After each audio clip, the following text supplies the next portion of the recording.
I picked that up late in my career, literally like after TJ, Okay. and it's a game changer. It's a lot of things that I was just like wasn't necessary. Looking good in front of the mirror does not translate on the baseball field.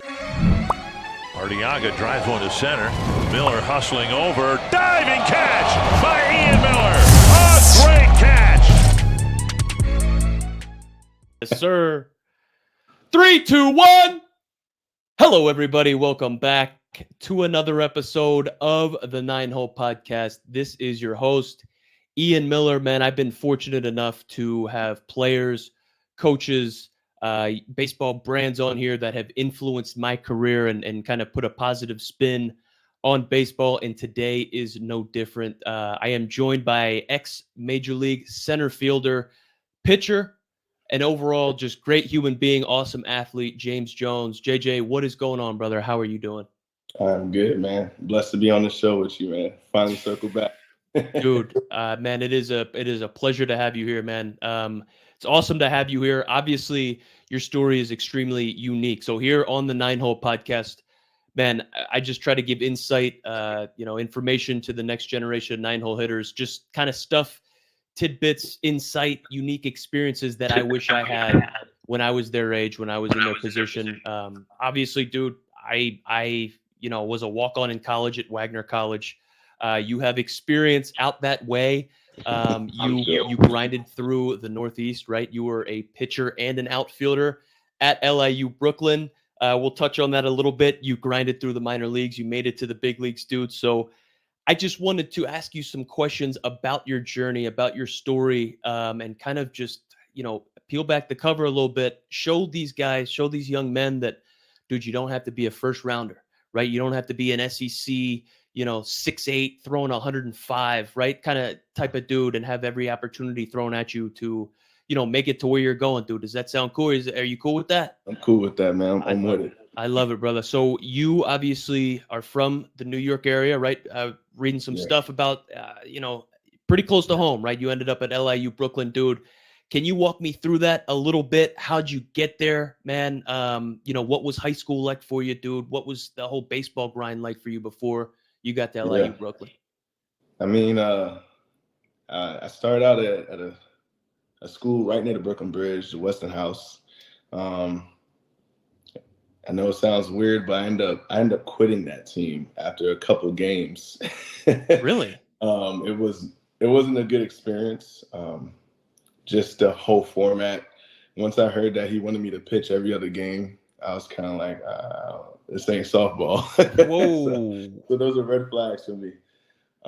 After that, I transferred my sophomore year to telecommunications out there in Bay Ridge. And that's when baseball was a lot more fun, playing the high school baseball. We didn't play as many games as California and Arizona. We had a 16-game schedule. Literally. So it was a quick season. And, year by year, you hear guys going to the big schools. A couple guys went to a couple private schools to get drafted out of high school. I didn't know anything about it. Luckily, I had a circle where I got to see Dylan Betances, Pedro Beato, with our travel ball team get drafted. And that's when I felt like that planted a seed. I was like, dang, man, I see the kind of work they're doing. I was like, I could do that kind of work. And I was just like, man, I want to grind and be able to get drafted. But I had no idea what was going on. But leading to that, man, going back to the college question, I wanted to go to the big school. And at first I wanted to go away. And then I was like, the biggest school in New York was St. John's at the time. They used to have a really good baseball program. I remember hitting them up, and they was like, hey, man, got no scholarship money, but you come on as a walk-on. And I'm like, man, walk-on, private school, I saw that tuition. I was like, I don't know if I'll be able to handle this. That's right. But it wasn't until I met Craig Noto. He's the Wagner head coach right now. Yes. And he asked me if there's any schools talking to me. At the time, it was like a little buzz with Stony Brook. Nothing crazy, but the interest that Noto had with me was different. I felt wanted.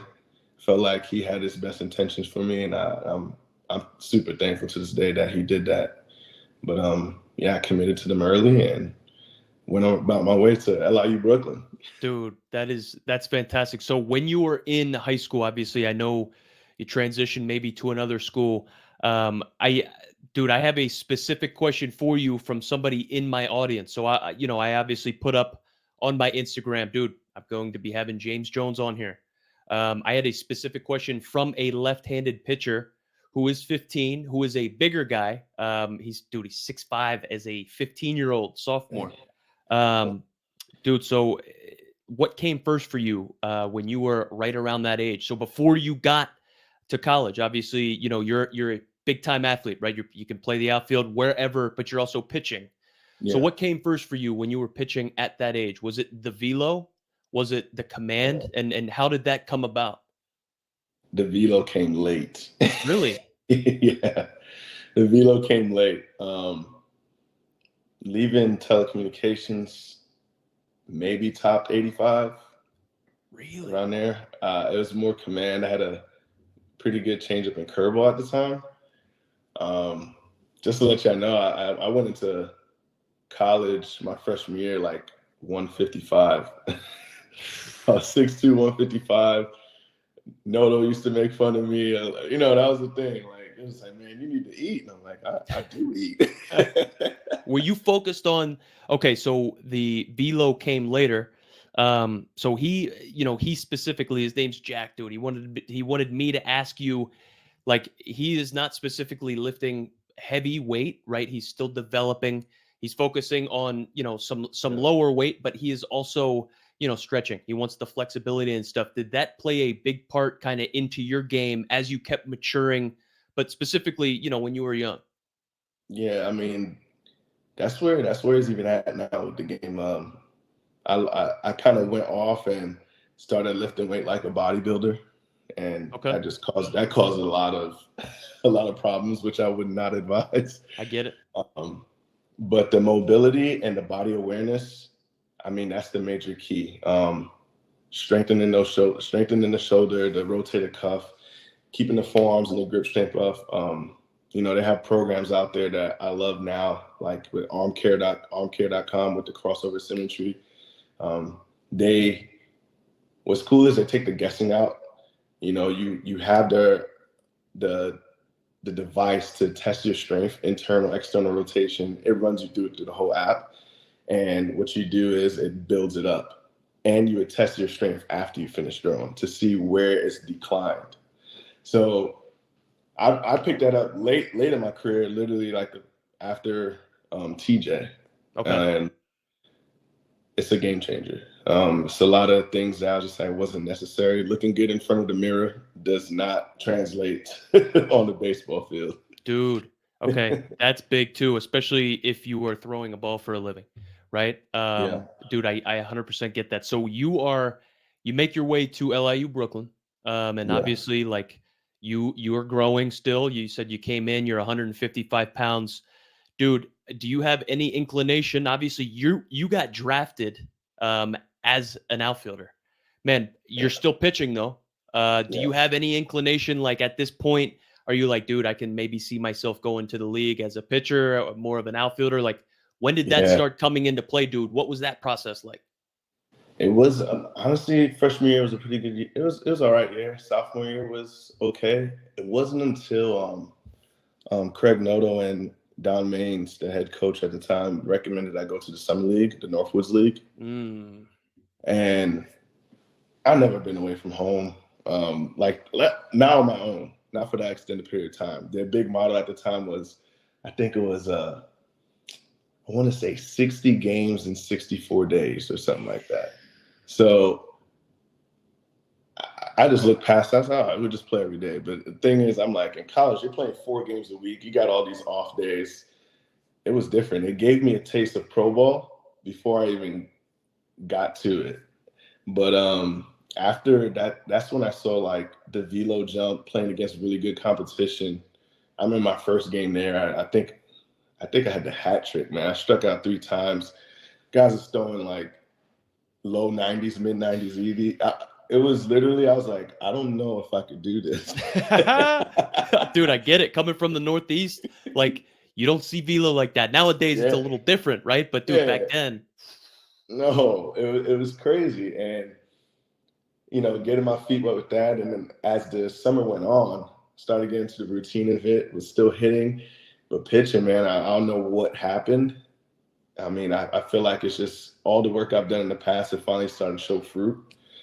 Start throwing really hard, man. I was like 3 to 5, touching some sixes, and I was coming out the bullpen like as the 8th inning guy to the closer, and that's when the buzz started coming along with, hey, like, you're ranked this and you're ranked that, and that brings a whole different element, especially if you wasn't ready for that type of buzz to be coming on about you. Dude, 100%. You get different eyes on you at a different location, right? You kind of, the way that I try to explain it, to my audience, to the next generation, it's like, dude, when you up and leave and you leave your comfort zone, you go into maybe an area that is unknown, whether it's across the country. Dude, I got seen in Alaska.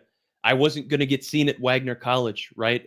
With a 20 and 40 record. You know what I mean? I went to Alaska with wood bats where dudes are from the Pac-12, SEC, whatever type of reputation I had maybe in the Northeast and Staten Island of a dude that can just run, can't really get the ball out of the infield. You go do that in a wood bat league right across the country with different scouts. They're like, dude, maybe we can find some use for that guy.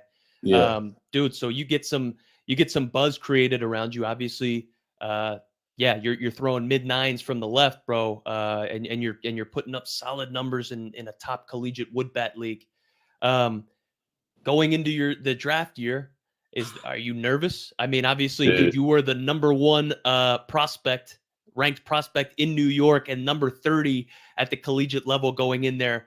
You end up getting taken in the 4th round, which is huge, man, big time, especially from the Northeast Conference, dude.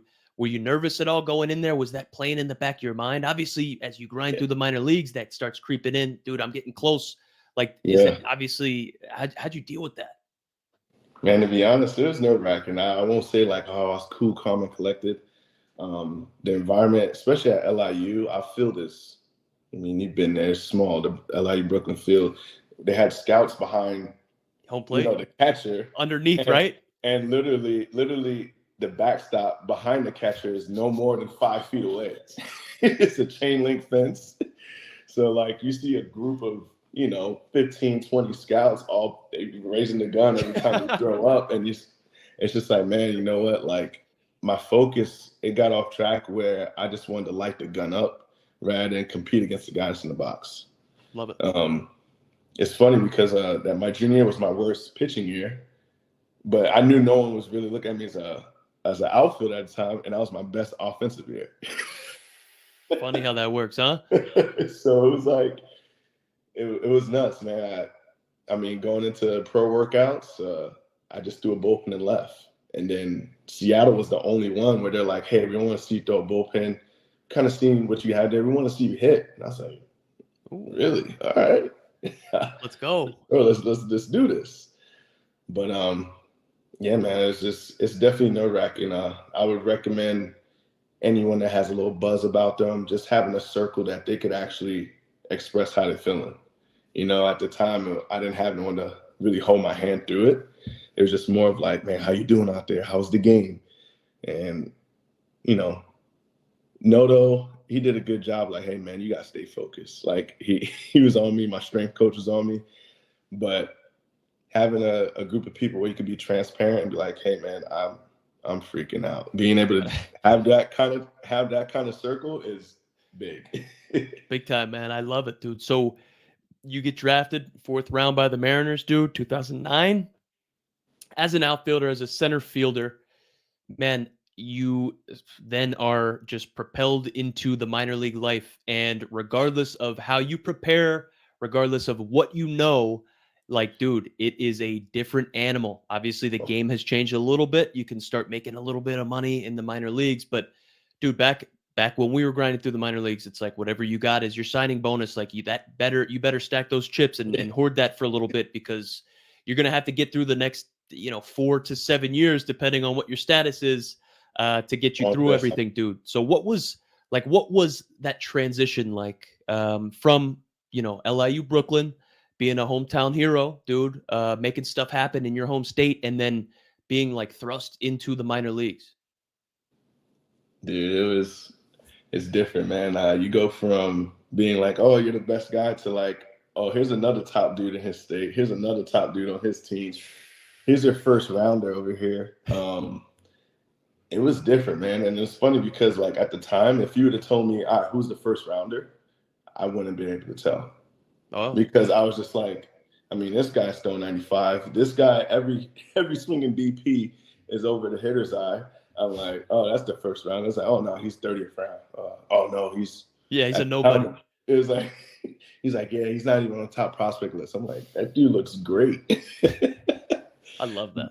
But it was different, man.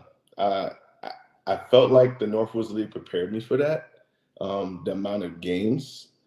But man, like the intensity of the games was way up a notch, Yeah. In college, that college summer league, it feels like you're just out with your boys playing in the summer league, small towns, and then you go out there and it's different. You get to know what a farm director is. I'm like, there's hey, the farm director's coming into town. I'm like, what's that? They said, you need to shave that off, man. Like, make sure that collar shirt is going. So it's just like, at the time, it was just, man, it's definitely different, and especially with like, like dealing with food, and it was I don't know how many peanut butter and jelly sandwiches I ate, man. Dude, I get it. You hear those stories, bro. It's like, you got to be a cheap date, man. My first year in pro ball, I went from being a dude at Wagner College, right? Getting drafted, right? I was the best one, like, around, and then you kind of you are a big fish in a big pond, right? You come from a small pond, right? You are the fish in that pond, and then you kind of just like blend in, you fit in, you have to re-separate yourself, dude. I remember going to Pulaski, Virginia, right, in rookie ball, dude, and we had 4 dudes to a hotel room with 2 double beds, and I was one of the lucky ones that slept on an air mattress, dude, on the floor. So like that was news to me, obviously, like the grinding, the travel, all that stuff. Yeah. We touched on, what the meal money and the pay is like, dude. Obviously you're playing for the love of the game at that point. Dude, kids that are, in middle school want to make their varsity team, or are in high school on their varsity team. They want to play Division 1, Division 2, Division 3 JUCO. They want to play at the next level. Kids that are in, college that want to get drafted, dude. What don't they know maybe about the minor league life, dude? Like, what can you maybe open their eyes to, or maybe just give them something where it's like, they might be able to be like, oh, dude, that maybe puts it into perspective a little bit more. Is there something that you could, throw in there that maybe they're not 100% like ready for? Like the pitching, dude, you got to be ready to go on shorter rest, especially out of the bullpen, I'm sure. Yeah. I mean, one of the craziest things I heard, and I was like, it's so simple, is the best guys are the available guys. And I'm like, what do you mean? He's like, man, just being available, injury free. And I'm like, when it comes down to it, everyone's going to feel great in the beginning of the season. Usually you feel like you're at your strongest. But if you could figure out what it is that will fill that tank back up where you're recovered for the next day, and that's key. And it's like, we hear it all the time, but like little things of like staying hydrated, actually getting your sleep. I mean, in college at the time, I was a big gamer, and me and my boys would be in the lobby playing Call of Duty. Before you know it, it's 4 a.m. Now try to mix in 8 hours of sleep. It's noon. You already missed out on breakfast and maybe a snack. Now you probably eating some chips, trying to get something in. Oh, guess what? The game it's 100 degrees outside. You got just chips in your system, and it's just, I think a lot of the little things outside the field, man, to be able to feel as good as you can and actually be honest with yourself. Like, did I do the best I could to feel as great as I can today? I mean, if you could honestly say yes, the more yeses you have in a month, you're probably going to be available. I love that. Dude, I love that. I love that. That's a good one right there, brother. I wrote that down. I didn't really understand the importance of sleep until you are in a full season team and you are playing 142 games in 160 something days, right? Something like Oh that, man. 170 days. So it's like like hydration, dude, getting the sleep, the downtime, right? Putting your feet up after a double header, right? Yeah. Dude, I love that, man. That's actually, I didn't even think about that. I didn't Yeah. even think about that, man. And the thing is too, like, just to add on to that, is like everyone's different, man. Like everyone know what's mentally draining to them too. Everyone knows what's physically draining. Be aware of the things that drain you, and be aware of the things that actually like energize you. Some people like being around other people that energize them. Some people like, hey, I need to just get away from y'all. let me just read. Let me listen to my music. Know what it is that energizes you. Be aware of those things, and like, all right, that's what I need to do. Dude, man, I love it. I was more of like the low key type of dude. So it's like when I wasn't at the field, I like to be in my room, right, with the light off, playing video games, watching something, right? Yeah, Whereas, yeah, dude, I was fortunate enough in 2018 to play with Jason Worth, legend, right? World Series champ, dude, Philly legend, Nationals, dude, all that stuff. It's like I asked him, man, what was the key to your longevity? Obviously, you are your own player, you're your own dude. Like, what was your thing? And he said, dude, after every game, I would have to go out and not like go out party, but I'd have to go out and be around friends. I'd have to go to a dinner, right? I'd have to go to a movie or something. Like I'd have to go out. That's what was like, that's how I was able to kind of regenerate all that energy. I'm like, okay, mm-hmm. obviously I am not like you, right? In order for me to kind of, get my HP back, however you will. It's a video game nerd reference, but I feel you. yeah, it was very much so like chilling out and taking it easy, man. So that is fantastic, dude. I love that. So you grind through the minor leagues. Obviously, you have to put up solid seasons and show potential, show talent, and do your job in order to keep moving forward. You do just that, brother.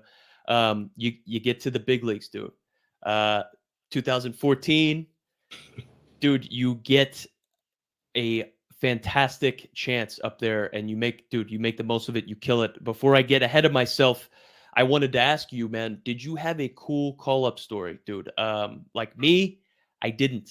I did not. So you came up, you got drafted, and you came up with the Mariners.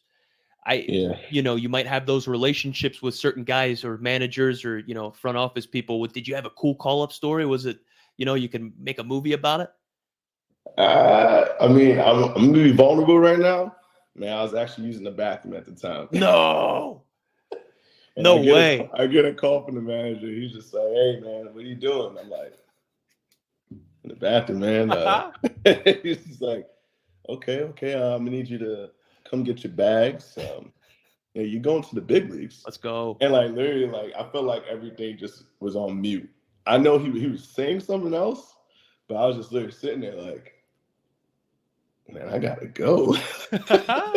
We finish up real quick, bro. For sure. But I remember just getting it's like, hey, we got your flight. You're actually gonna be there tonight.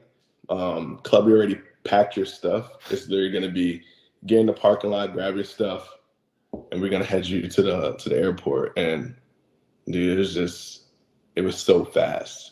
Oh, It was so fast. I was literally playing in Tacoma, and then that night, the night before, and then that night, I'm in Miami, and I'm like, this is crazy. oh, dude. That's amazing. That's absolutely amazing. Especially like your first experience in the show, like at a place like Miami. I know that things have changed since maybe then. They got Mhm. new ballpark, all that stuff, dude. But that is absolutely amazing. So in 2014, dude, you play in 108 games in the show for the Seattle Mariners, dude. You hit 250 and swipe 27 bags in 28 attempts, dude. So you are a, multiple position, just top tier athlete out of a small Northeast school, and you end up getting a 108 game opportunity in the show, and you hit 250, which is absolutely elite, and you steal 27 bags. You get caught stealing one time, dude. What was that like? And did you know that, dude, regardless of how you want to say the average looks, to hit 250 in practically a full season in the big leagues is, I mean, fucking elite. bro. Were you aware of kind of the success you were having? And dude, I mean, did it hit you like, whoa, I'm able to like do this in the big leagues right now? This is mind blowing. Yeah, man. I mean, I feel like when you just get around a bunch of dudes that are really good at their craft, I mean, it just forces you to, it just brings your game up too. Elevate. It just brings it up. Like my routine got better, how I prepared for the game got better. With the stolen bases, that was the most efficient I ever was, even in the minor leagues. How? Chris Woodward, man, he challenged me big time. He asked me like, "Hey, what are you looking for when you're stealing?" I'm like, "His heel," just heel So goes you're up, taught. I'm gone. And he's just like, no. So everyone has a cue. Everyone has something. And if not, we could figure it out. And if not, we could steal it off the catcher. If we can't find that on the pitcher, we get on the catcher. And I'm just like, wait, what are you talking about? And it got to the point, man, like we would go into the video room, it would be split screen, home plate, pickoff moves. And we would go frame by frame to see what was different. It got to the point I wasn't even stealing off of people's like their back heel. It was when the shoulders stay high, he's picking. But when he takes that breath, he's going home. So now my cue isn't looking at his heel. I'm actually looking at his shoulders. And it's just like, one, I'm gone. And it took a lot for me to fully trust it.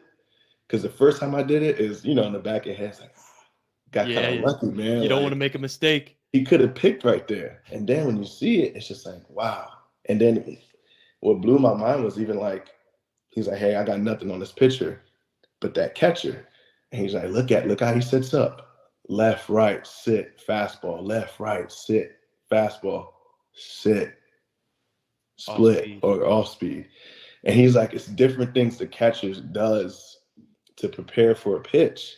So he was like, when you're on deck, when those guys is warming up, like, look at the catcher too. Like, what's going on? I'm like, man, the detail, it was through the roof. So I was just like, I ran with it. And, man, it was fun. It was a lot of fun. I love it. Obviously, like being a student of the game, you hear that all the time. Attention to detail. What are you doing in between innings when they're warming up, bro? I the year that I actually took that serious, man. Like, now granted, this was also the year that I was like fully diagnosed with ADHD, right? So I went through like the minor leagues having ADHD, but was never on medication. And then I took the test, dude. I took the test. I was like, dude, I actually, you know what, man, I can't focus. Here my like I was actually diagnosed with ADHD when I was like pretty young. I just, my family was adamant about not getting me medicated early. I went through the whole like psychological test, bro. That whatever. It unlocks. How long is that test? Oh, brother, it was like 2 days of 2 days of, I think it was like 6 hours a day. And like, I can say this, it's not like the secrets it's not a secret. It's like, dude, they put you through like children's tests, right? You have to just elementary stuff to see kind of how you react, how you're able to like lock in. And dude, you're laser focused up front. And then dude, as the day wears on, it's just, you get broken down.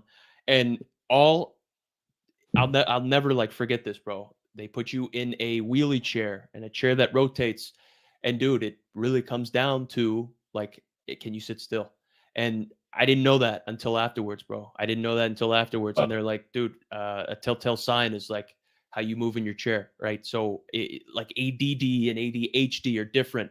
I think there is a higher percent of people that have ADD as opposed to ADHD. And my telltale sign was like, I can't sit still, dude. So that's crazy. But when we addressed that, I was able to actually like not goof around, right? Be able to focus on the task at hand, start playing the game within the game. I started like picking up stuff like that. Like, oh, dude, we're minor league spring training, and that farm director or Jerry DePoto is there behind the cage watching people.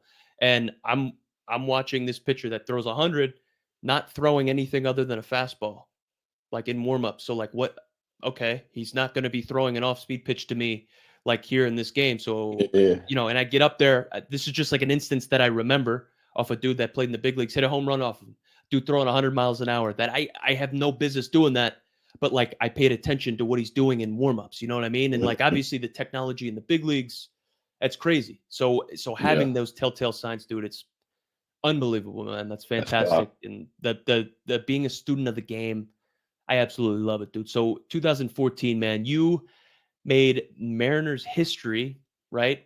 Along with Edgar Martinez, you and him, you have hits in your first 10 starts, first 13 for you.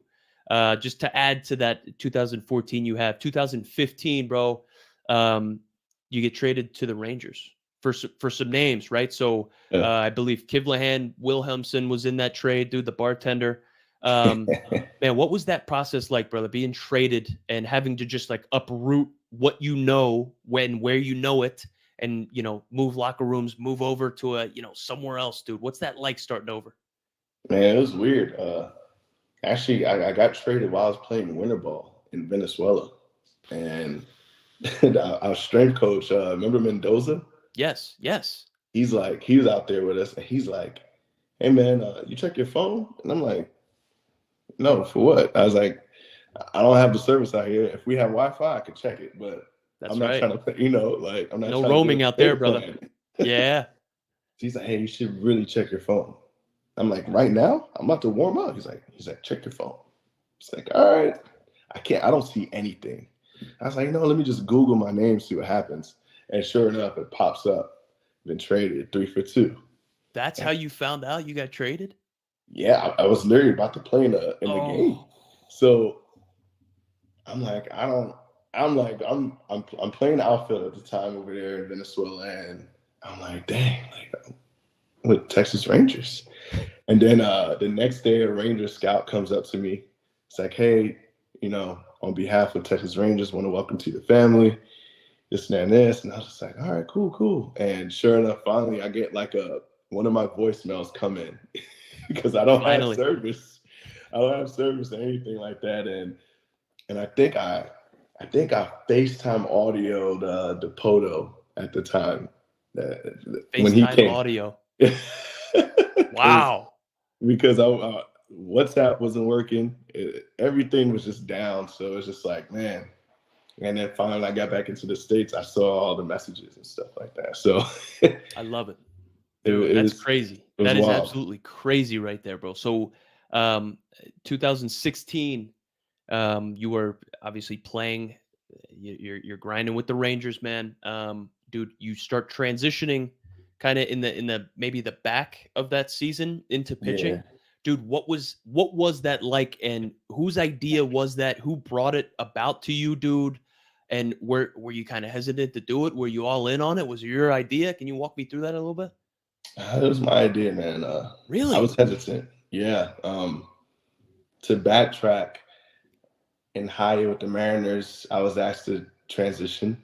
And I said no. I was like, it's the California League. Wind is blowing out. That's right. That's right.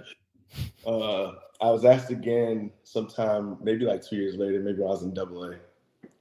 They were hinting at it. I always just kept saying no. And 2016, man, I switched up a lot mechanics-wise. Like, I started trying to hit for more power. They're like, "Man, do with your frame. There's no reason why you shouldn't have X amount of home runs." Yep. And of course, using your legs. So felt great in spring training. Season comes on. I'm hot for the first few games, and then I just lose all feel. Like, it's just gone. It's gone. It's robotic. I was very frustrated with what's going on. Started talking to my manager about thinking about pitching. He's like, "Really?" He's like, "You really want to do that?" And I was just like, "Man, I'm not in a good spot right now, like where I'm at mentally in the game." And I was just like, I saw it as a reset button. He's like, "Well, if you're serious about it, I'll talk to the pitching coordinator, Danny Clark at the time, and we'll see." And I was just like, in the back of my mind, like, "Oh, it's just going to be a bruise." Like, I threw hard at my last year in junior year. I'm gonna get on the mound, light the gun up. Yo, we're out there in Memphis. He's like, cut some loose. It's like 87.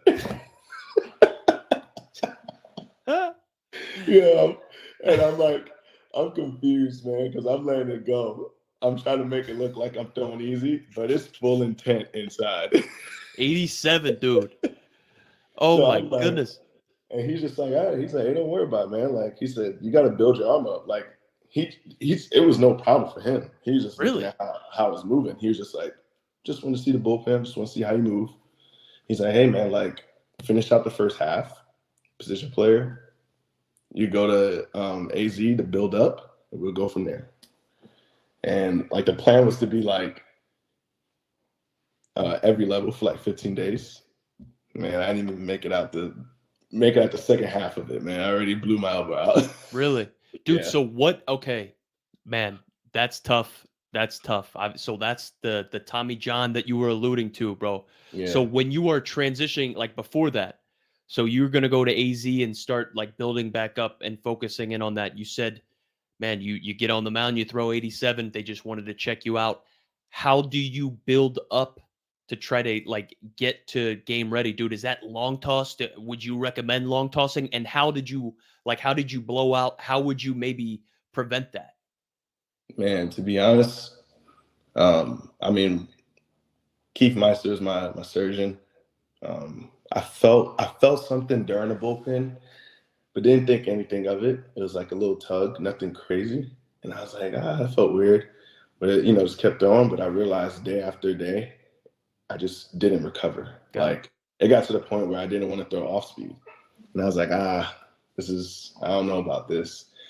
And when he went in and, fixed everything up, he asked me, he's like, hey, man, did you have elbow problems in college? And I was like, yeah, my elbow used to hurt a lot in college. He was like, yeah, because he's like, the injury that I saw, like going in, he's like, it wasn't fresh. He said there was a lot of scar tissue.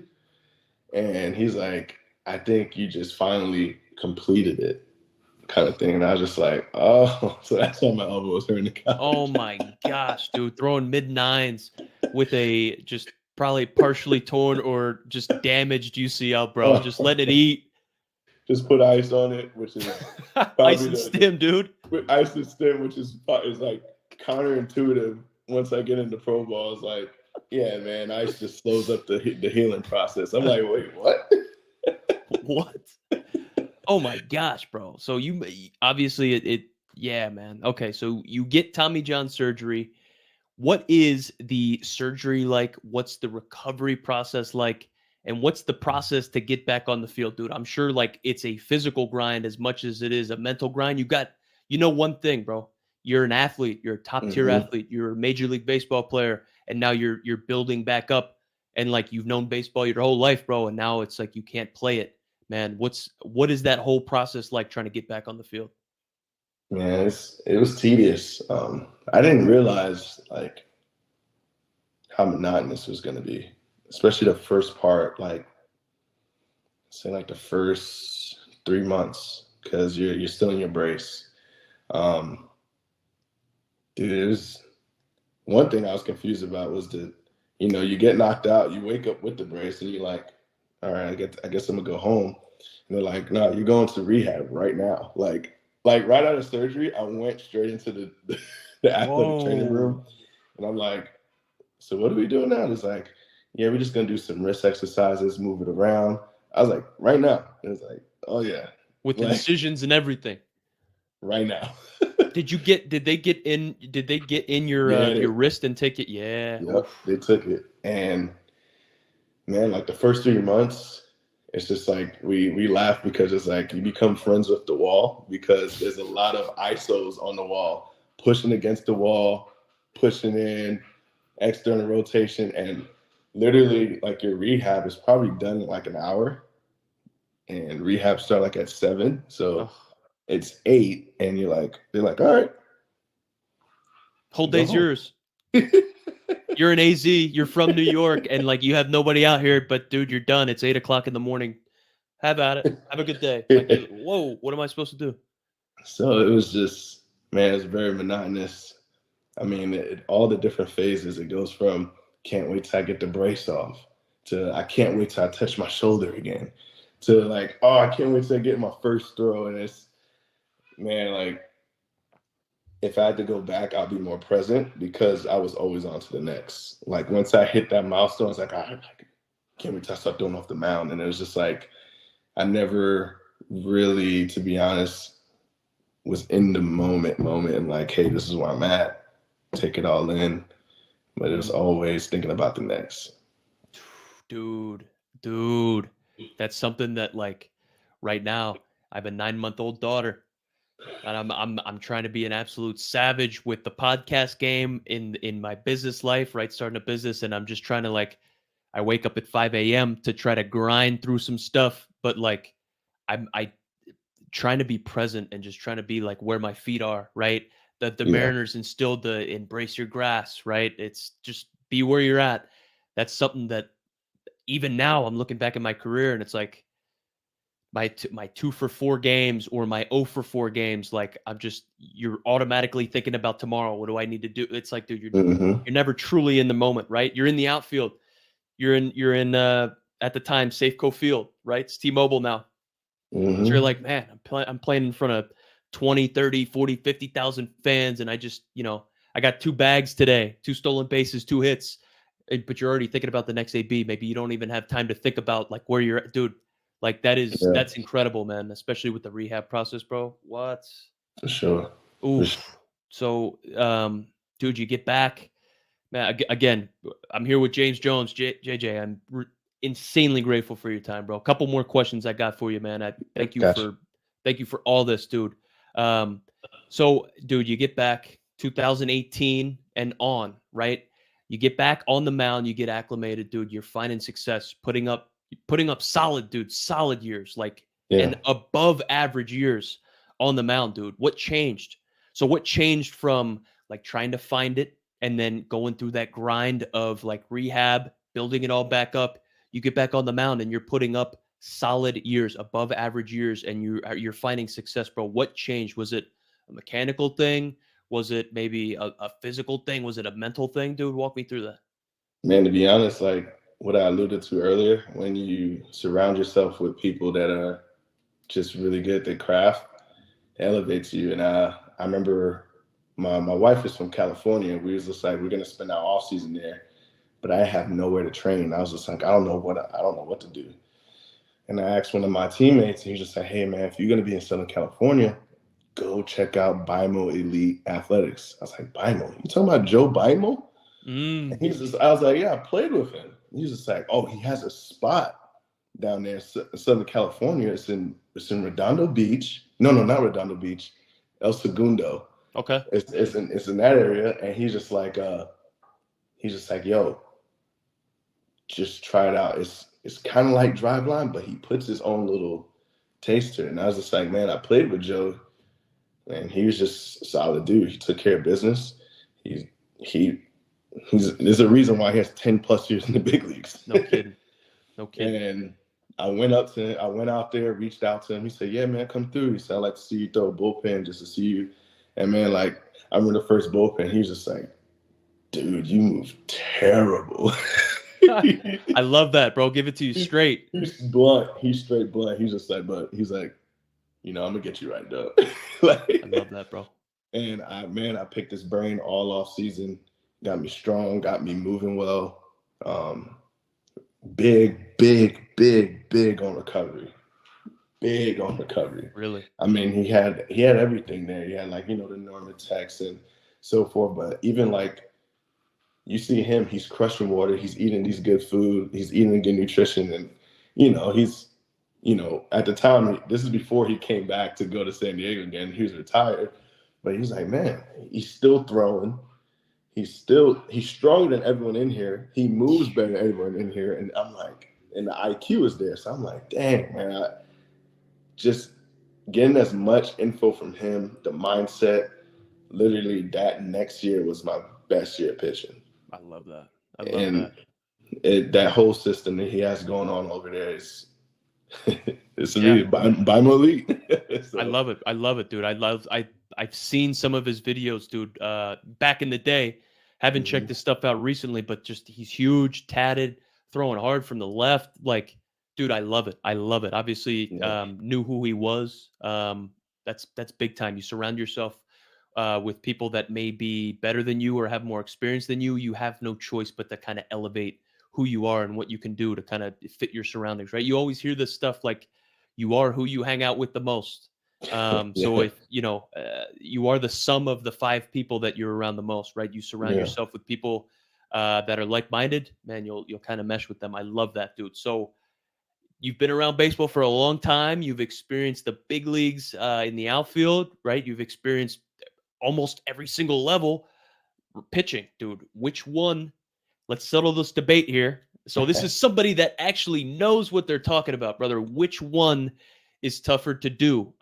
Like at any level. Like if you want to do it you've done it at the Division I level, you've done both at pretty much every minor league level, bro. Which one is harder to do and why? All right, so it's just based on how I'm wired. Everyone's wired differently now. I felt like I handled the pitching schedule a lot better than as a position player, mainly because like my strengths as a position player is my legs. I'll run into some here and there. Like I'm not a big homer guy, so if my legs ain't fresh, it's kind of like, I mean, I know you get the feeling when the third base coach is looking at you still on first base and he's like, "Yo, what's wrong? Why are you not going?" Man, my legs is tired, bro. But I would say learning to acclimate to the pitcher side, I was able to recover more, a lot better. I could prepare a lot better, especially with me. I'm diving all over the place. I'm not scared to run into a wall. Like it takes a toll on your body, bro. Yeah, it takes a toll, man. And it was just one of those points where, man, like I get why I went down that rabbit hole trying to hit for more power, because I was like, man, I just want to try to run the bases, man. 100%, bro. 100%. I love it.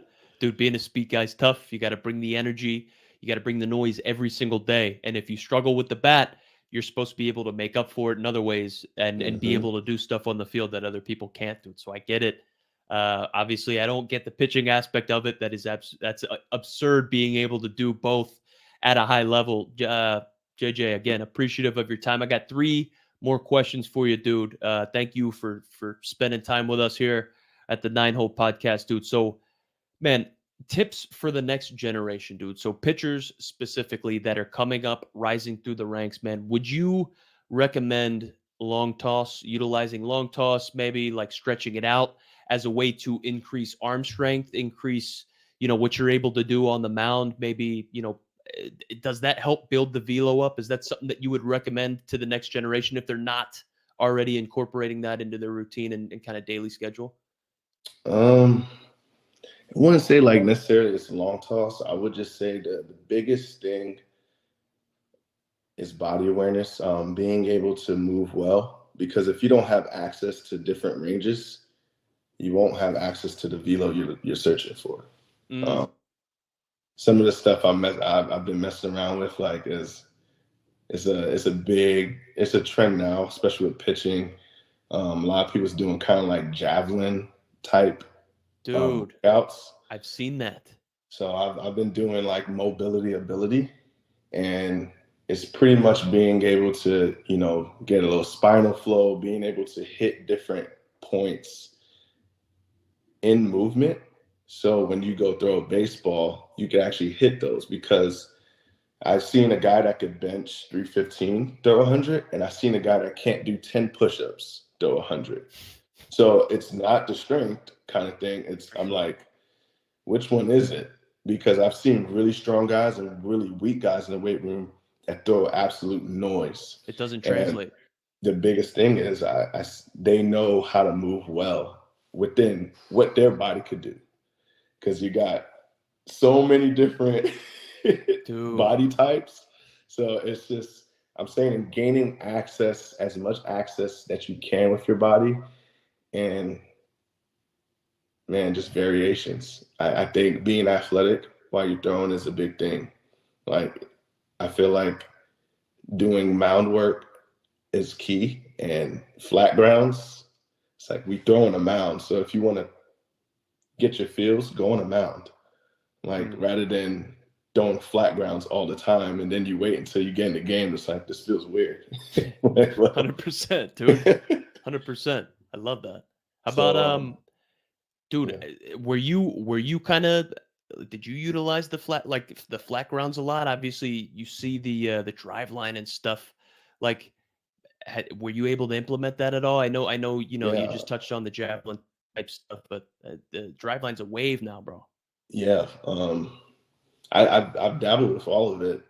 The biggest thing I saw was more of a kind of crafting your routine and seeing what works for you, which throws actually gets you locked in, because not everything, it's not cookie cut. You try to do everything that you see. And if you don't have the right person teaching you why, like understanding the purpose of those throws. And if that's not like a weakness of yours, it's like, hey, go to the things that's going to strengthen your strengths.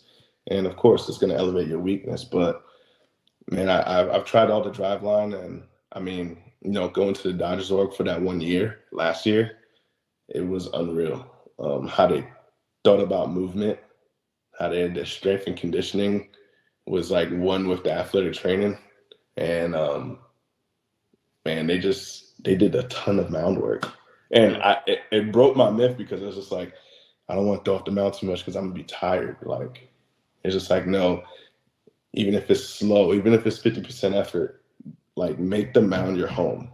And I was like, okay. That's fantastic, bro. That is fantastic. Okay. I got two more for you. Again, man, so grateful for you being here, telling the story, dude. Blessing the next generation with your story, and kind of having everybody be able to relate to some part of kind of what you went through, dude. It's awesome to hear somebody that's done it and achieved things like you touch on and talk about, dude. So in your journey, bro, where has been the coolest place to play in the big league? So, wherever you're playing at home, is great, special, dude. Obviously, the big league, there's no bad place in the big leagues, man. But for you, like, where has been the coolest place to play, either at home or on the road? Man, I wasn't fortunate enough to like get to see every ballpark, but man, I really like Safeco, man. Well, T-Mobile Park. Yeah. Mainly, especially when the summer hit, man, the weather was perfect. Even if it started raining a little bit, I did like when they closed the roof, because you could hear the crowd more. You could hear the fans, and then of course you could track. It's the dark roof, so you could be able to track that ball a lot better. Ooh. As opposed to, like, I remember playing in Tampa, and the white roof. Good luck, brother. Yo, it's tough, man. I had to go out there early to get used to this. Like, hey, you played in Tampa before? I was like, no. It's like, yeah, you got early work. You got to get used to this. Get out of here, bro. I remember I debuted in Fenway. So that's like, I was shaking out in Fenway. The Green Monster, dude, I had early work for like 2 hours before I got out there. I didn't even have to utilize like getting out there. I played center field, didn't even have to do anything, but they're like, yo, you have to get acclimated to every field that we're at. Like, every field plays different. Every field has like little quirks and differences, man, that it's, you might not be used to it. How about minor leagues, dude? Was there a spot that stood out to you throughout the whole minor league journey that it was like, bro, that's a spot that I would definitely recommend checking out or trying to play at? Dude, there's two. The first time I played at Dayton, because that was the first time we got like the a Dragons? Big crowd. It was like the atmosphere. I love the atmosphere at Dayton. But Frisco, man. Oh, Frisco was dope, man. I loved it. I forgot what day it was. I think it was Fridays, where they had a DJ in the outfield. What? So there was a DJ in the grass, and you could hear the music. No way. Literally felt like he was just at a party the whole game. Dude, did they have so Dayton is low A, right? Midwest League. So, dude, that is like, you go there, and some of those stadiums, Dayton, I think there's another Cedar Rapids. Just like there's some stadiums where it's like that's the first taste of pro ball, dude. So that's big. Yeah. Frisco, I think there's like a Ferris wheel somewhere out there. It's like an amusement park, dude. It's incredible. That's amazing, dude. So last question I got for you, brother. This is the 9-hole podcast, right? Talking to the next generation of 9-hole hitters, dude. When you think of a 9-hole hitter, man, what kind of qualities or traits or characteristics makes up a good 9-hole hitter, dude, in your mind? Man, the one I see it as someone that could they turn it right back over to the top of that lineup. Someone that they're not trying to do too much. They know who they are. It's weird because I see it like with track, as the anchor leg. I see them as the anchor because man, if you got a 9-hole guy that could just bring it right back up to 1, 2, and 3, that's a hard lineup, man. Yeah, man, especially me pitching. If you got a 9-hole guy and you're I got to take care of this dude because you got 1, 2, and 3 ready to lock and load on you. So it's a key feature to a lineup. It's very overlooked. I love that, bro. I love that, bro. That's the reason I wanted to ask you it, dude. That's the reason for the 9-hole podcast, right? Trying to talk to the next generation, just overlooked dudes, let them know that, man, you don't have to have the first round, full ride SEC story to kind of make it where you're going, dude. So JJ, I appreciate your time, brother. Thank you for letting me run you through the gauntlet, running through all this stuff, talking about your story, man. I am so grateful for your time, so grateful for your story. It's something that I've looked up to, continue to look up to it, brother.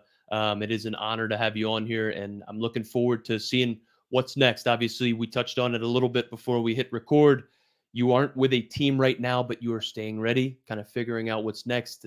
The game is changing a little bit, so it makes it a little bit harder to kind of, catch on somewhere, dude. But going to be thinking of you, man. Going to be looking forward to, the continued success, dude. And, man, again, just so grateful for your time, James. Thank you, man.